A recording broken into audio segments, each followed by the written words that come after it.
It's wintertime, and the snow is falling, and our thoughts are very much on the subject of bees. It's been 1 year since we started on this great adventure, middle of January, and time to check to see how our friends are doing.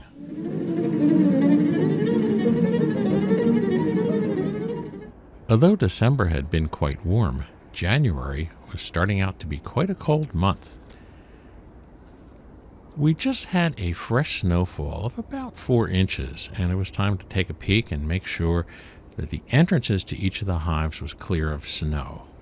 I also took a look in each of the entrances to make sure there wasn't a large pile of dead bees in the hive, and pleasingly enough, no, the entrances were wide open and there was no big stack of bees. As I talked about in our last video, my big concern was exactly what the state of the queens were. Had they laid enough in the fall to have sufficient bees to make it through to spring? You can have all the food in the world in there, and you can have the hive free of pests and free of mites. But if you don't have enough young bees going into the winter, there just will not be sufficient bees to make it through to spring.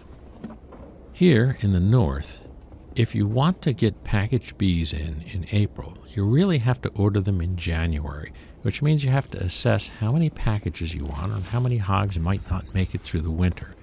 Kind of a rough call this early in the season. A quick peek would tell me how the hives are doing and if they were low on food. So, look in there and I see a lot of bees in the first hive, and that's a good sign. They still have sugar cake and they still have good stores below, so I'm pretty happy with what this hive looks like.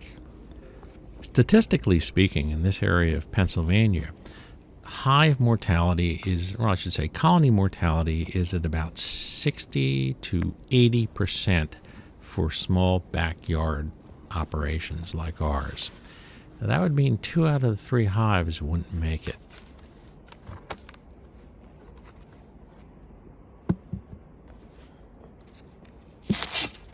Not much moisture. That was not a good sign. That's not good.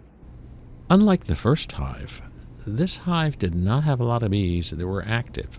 I could hear them below. There was a dull hum in the hive, but there just wasn't anybody upstairs. This hive has 2 deep supers, so it is possible that the cluster is downstairs, but wasn't exactly what I was hoping to see. This was our feral hive, which had been very strong, but late in the fall, the brood really dropped off, so I'm a little worried about this guy. My biggest concern was the next hive. In the fall, when we went in there, we found that they really hadn't put a lot of stores in. There were empty frames at the one side. Again, the brood had dropped off, and the cluster size was kind of small going into the winter. So I was holding my breath and hoping for the best, but it was time to open it up and see if they were, still there. In my mind, I'm thinking along the lines of ordering 2 packages for the spring. I figure if all 3 made it, I still have enough equipment that I could set up 2 new hives. If we lost 1 or 2 hives, then we would end up with 1 new hive or 0 new hives, but 3 functional hives.